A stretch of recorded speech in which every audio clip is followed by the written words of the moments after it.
ദൈവത്തിൻ്റെ ആത്മീയ മക്കൾക്ക് നമസ്കാരം. God bless to all. ഇന്ന് നമ്മൾ പുതിയ വിഷയത്തിൽ നമ്മൾ ചിന്തനം മനനം ചെയ്യുന്ന സങ്കീർത്തനം 4 അധ്യായം 7 വാക്യത്തിൽ ഈ പ്രകാരം പറയുന്നു.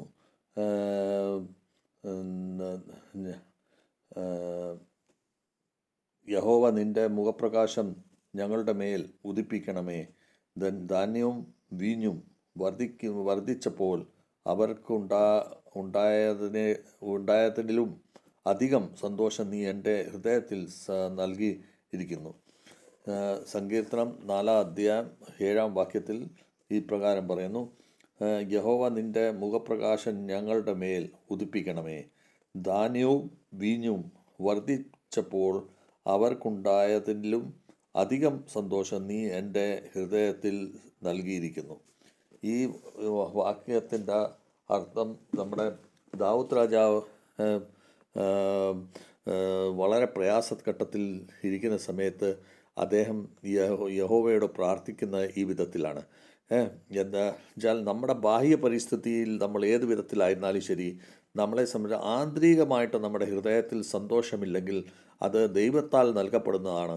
അതില്ലെങ്കിൽ നമുക്ക് യാതൊരു അർത്ഥവുമില്ല എന്നാണ്. ദാവൂദ് രാജാവ് എല്ലാ സുഖങ്ങളും ബാഹ്യമായിട്ടുണ്ടായിരുന്നു, പക്ഷേ ആന്തരിക സുഖത്തിന് വേണ്ടിയാണ് അദ്ദേഹം ഈ കാര്യങ്ങൾ പറയപ്പെടുന്നത്. അപ്പോൾ ദാവൂദ് രാജാവ് എൻ്റെ മണ്ടയിൽ പല ആരോപണങ്ങളും എല്ലാ കാര്യങ്ങളും ഉണ്ടായിരുന്നു. പക്ഷേ അദ്ദേഹം ആ സമയത്ത്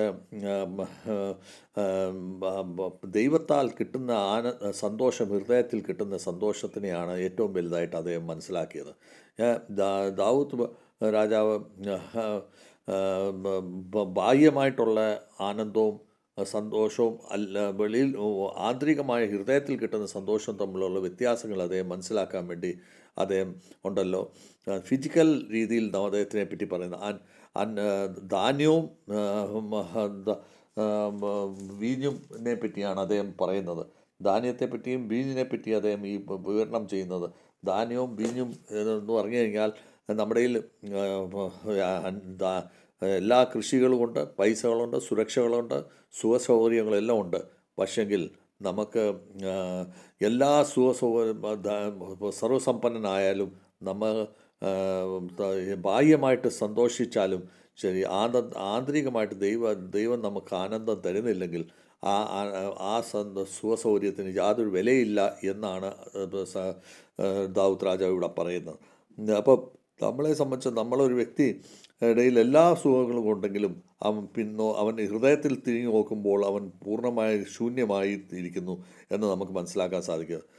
ഒരു വിശ്വാസി വളരെ കഠിനമായ പരിസ്ഥിതിയിൽ ജീവിക്കുന്നെങ്കിലും അവൻ്റെ ഹൃദയത്തിലും അവൻ്റെ ഫേസിലും കാണുമ്പോൾ അവൻ ഒരു സമാധാനത്തിൻ്റെ, ശാന്തിയുടെ അനുരൂപമാണ് അവൻ കാണാൻ സാധിക്കുന്നത്. അപ്പോൾ നമ്മൾ അങ്ങനെയുള്ള ഒരു വ്യക്തിത്വത്തിലാണ് നമുക്ക് ജീവിക്കേണ്ടത്. നമ്മൾ ഈ സന്തോഷം എന്ന് പറഞ്ഞാൽ മാർക്കറ്റിൽ കിട്ടുന്ന സാധനമല്ല. അത് ദൈവം നമ്മുടെ ഹൃദയത്തിൽ നമ്മൾ ദൈവത്തെ ഉദിപ്പിക്കുമ്പോൾ ദൈവം ഹൃദയത്തിൽ തരുന്ന ഒരു കാര്യമാണ്. ഇതിനെ സംബന്ധിച്ച് ആത്മീയപരമായിട്ട് നമ്മൾ ചിന്തിക്കുമ്പോൾ നമുക്ക് ആത്മാവിൻ്റെ ഫലങ്ങൾ നമ്മുടെ ഹൃദയത്തിൽ ഉത്പാദിക്കണം.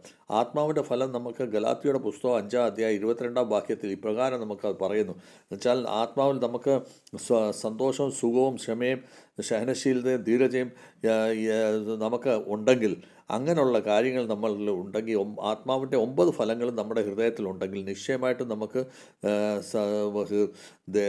എല്ലാ സുഖങ്ങളും നമുക്ക് നമ്മുടെ ജീവിതത്തിലുണ്ട്.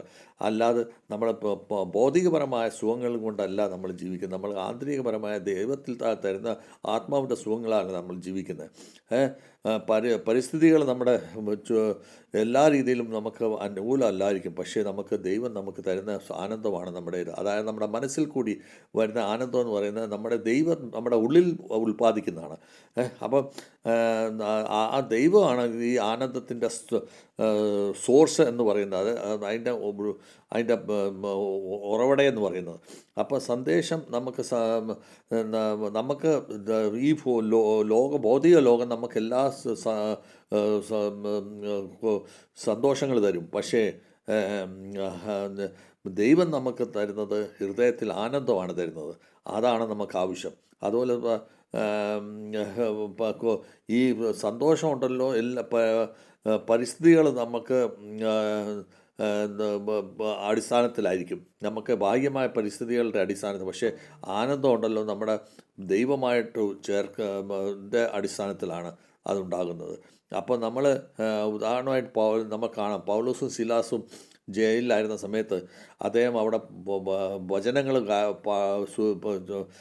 പാടുകയും ദൈവത്തെ ആനന്ദിക്കുകയും സ്തുതിക്കുകയും ചെയ്യുമായിരുന്നു. എന്താ അത് നമുക്ക് അപ്പോസ്തല പ്രവൃത്തി 16 അധ്യായത്തിൽ പ്രത്യേകം കാണാൻ സാധിക്കും. എന്താണെന്ന് വെച്ചാൽ അവരുടെ ഹൃദയം ദൈവത്തിൻ്റെ ആനന്ദം അവരുടെ ഹൃദയത്തിൽ നിറഞ്ഞു നിൽക്കുന്ന അവസ്ഥയായിരുന്നു. അതുകൊണ്ട് അവർക്ക് ദൈവത്തെ സ്തുതിക്കാനേ അവർക്ക് സാധിച്ചുള്ളൂ. അങ്ങനെ നമ്മുടെ ജീവിതത്തിൽ നമ്മൾ ദൈവത്തെ സ്തുതിച്ചുകൊണ്ട് എപ്പോഴും നമ്മൾ ജീവിക്കാനുള്ളവരായി തീരണം. ശിലാസും പൗലോസിനെ പോലും നമ്മൾ ഹൃദയശുദ്ധിയുള്ളവരായി ദൈവത്തെ സ്തുതിക്കാൻ നമ്മൾ പഠിച്ചിരിക്കണം. നേരെ മറിച്ച് ഈ വിഷയത്തിൽ നമ്മൾ ആനന്ദത്തെപ്പറ്റി നമ്മൾ പൈശാചിക രീതിയിൽ നമ്മൾ എങ്ങനെയാണ് പിശാച് ഇതിനെപ്പറ്റി അടിസ്ഥാനമാക്കുന്നതെന്ന് നമുക്ക് നോക്കാം. നമ്മുടെ കയ്യിൽ ഒത്തിരിയും ഫലങ്ങളുണ്ട്, എല്ലാ സൗകര്യങ്ങളുണ്ട്, ഇതെല്ലാം നമുക്ക് സുഖസൗകര്യങ്ങളെല്ലാം കിട്ടുന്നു. പിശാച് പറയുന്നത് ഇതെല്ലാം മതി, ഇത് കിട്ടിക്കഴിഞ്ഞാൽ ആനന്ദം കിട്ടുമെന്നാണ് പറയുന്നത്. പക്ഷേ അങ്ങനെയല്ല. അത് നമുക്ക് ദൈവത്തിൻ്റെ ആവശ്യമില്ല. നമുക്ക് ധാന്യവും നമുക്ക് വീഞ്ഞും നമ്മുടെ കയ്യിലുണ്ടെങ്കിൽ നമുക്ക് യാതൊരു പ്രശ്നവുമില്ല. പക്ഷെ അങ്ങനെയല്ല. ദൈവത്തിൻ്റെ ആനന്ദം കിട്ടണമെങ്കിൽ ഈ പറയുന്ന വസ്തുവകകളൊന്നും നമുക്ക് യാതൊരു വില പിടിച്ച സാധനമല്ല. അത് നമുക്ക് യാതൊരു ഹൃദയത്തിൽ ആനന്ദം നമുക്കത് തരുന്നില്ല. ദാവൂദ് പറയുന്നത് ഈ പ്രകാരമാണ്, എനിക്ക് ദൈവത്തിൻ്റെ വളരെയധികം ആനന്ദം കിട്ടി. എന്താ വെച്ചാൽ എൻ്റെ സമ്പൂർണ്ണ സ്വത്തുക്കൾ, എൻ്റെ സമ്പൂർണ്ണ സൗകര്യങ്ങൾ എല്ലാം അതിൻ്റെ മുൻപിൽ വളരെ ശൂന്യമായിരുന്നു. അതിൻ്റെ മഹിമ വളരെ ശൂന്യമായിരുന്നു. നേരെ മറിച്ച് ദൈവത്തിൻ്റെ ആനന്ദം എൻ്റെ ഹൃദയത്തിൽ വന്നപ്പോൾ ഞാൻ ഗ്ലോറിഫൈ ആയി എന്നാണ് പറയുന്നത്. ആത്മീയപരമായി നമ്മൾ ഒരു യുദ്ധത്തിൽ നമ്മൾ ഏർപ്പെടുമ്പോൾ നമ്മളെ ഉണ്ടല്ലോ ബാഹ്യമായ കാര്യത്തിൽ പിശാച് നമ്മളെ സാത്താൻ നമ്മളെ ഹൃദയം നിറയ്ക്കാനായിട്ട് ശ്രമിച്ചുകൊണ്ടിരിക്കും. പക്ഷേ അതുകൊണ്ട് ജീവിതം നിറയത്തില്ല. നമ്മൾ യഹോവയാൽ നമ്മുടെ ഹൃദയം സന്തോഷം കൊണ്ട് നിറയുന്ന ഒരു പ്രതീതിയായിരിക്കണം നമുക്കുണ്ടാകേണ്ടത്. ഉദാഹരണമായിട്ട് നമുക്ക് എല്ലാ മനുഷ്യരും ഒരു വീഞ്ഞിലും പൈസയിലും റിലേഷനിലും സോഷ്യൽ മീഡിയയിലും എല്ലാം നമ്മൾ സന്തോഷം കണ്ടെത്താനായിട്ട് ശ്രമിച്ചുകൊണ്ടിരിക്കും. പക്ഷേ അവിടെയൊക്കെ ജീവിതം ഒരു ശൂന്യമാണെന്നുള്ളത് നമ്മൾ മനസ്സിലാക്കണം. പിശാച് നമ്മളെ ഒരു വ്യാജമായ ആനന്ദത്തിലേക്കാണ് നമ്മളെ നയിക്കുന്നത്. പക്ഷേ നമ്മൾ ദൈവത്താൽ കിട്ടുന്ന യഥാർത്ഥ ആനന്ദത്തിലേക്ക് നമ്മൾ തിരിയാനായിട്ട് നമ്മൾ ശ്രമിച്ചുകൊണ്ടിരിക്കണം. അതുപോലെ തന്നെ നമുക്ക് കാണാൻ സാധിക്കുന്ന മറ്റൊന്ന്, യഹോവയിൽ നമ്മൾ എല്ലാ ആനന്ദവും കണ്ടുപിടിക്കുന്നവർ മാത്രമേ നമുക്ക് സ്വർഗീയ ആനന്ദം കിട്ടത്തുള്ളൂ. ഈ യഥാർത്ഥ ആനന്ദം യഹോവ വിചാരിച്ചെങ്കിലേ നമ്മൾക്ക് കിട്ടത്തുള്ളൂ. നമുക്ക് മനസ്സ് ബ്ലാങ്ക് ആണെങ്കിൽ നമ്മുടെ ഈ പറയുന്ന മറ്റുള്ള ബാഹ്യമായ ആനന്ദം കൊണ്ട് നമ്മുടെ ഹൃദയം നിറയ്ക്കാൻ പറ്റത്തില്ല. അതുകൊണ്ട് നമുക്ക് ഒന്നും കിട്ടാൻ പോകുന്നില്ല. നേരെ മറിച്ച് നമുക്ക് ഇതിൽ നിന്ന് പഠിക്കാൻ സാധിക്കുന്നു. ഈ വിഷയത്തിൽ നിന്ന് നമ്മുടെ ആനന്ദം എങ്ങനെ നമുക്ക് കിട്ടാൻ സാധിക്കും, ആനന്ദം നമ്മുടെ ഹൃദയത്തിൽ എങ്ങനെ വരാൻ പറ്റും. ഈ ലോകമായ കിട്ടുന്ന ആനന്ദങ്ങൾ എല്ലാം ഉണ്ടല്ലോ ടെമ്പററിയാണ്, ഒരു സ്ഥിരമായ ആനന്ദമല്ല. അതേസമയം യഹോവയാൽ കിട്ടുന്ന ആനന്ദം നമുക്ക് സ്ഥിരമായ ആനന്ദമാണ്. സാത്താൻ എപ്പോഴും നമ്മളെ ഒരു വഞ്ചിക്കപ്പെടുന്ന ഒരു രീതിയാണ് നമുക്ക് ബാഹ്യമായ ആനന്ദത്തിൽ കൂടെ നമുക്ക് കിട്ടുന്നത്.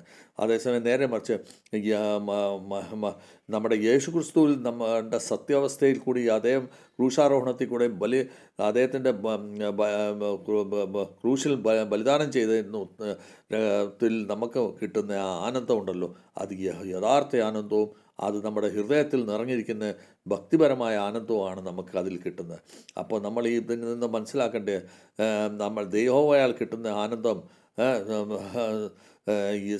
ലൗകികമായിട്ടുള്ള എല്ലാ സമൃദ്ധികളിലേക്കാട്ടും ഏറ്റവും വലുതാണെന്നുള്ളത് നമ്മൾ മനസ്സിലാക്കണം.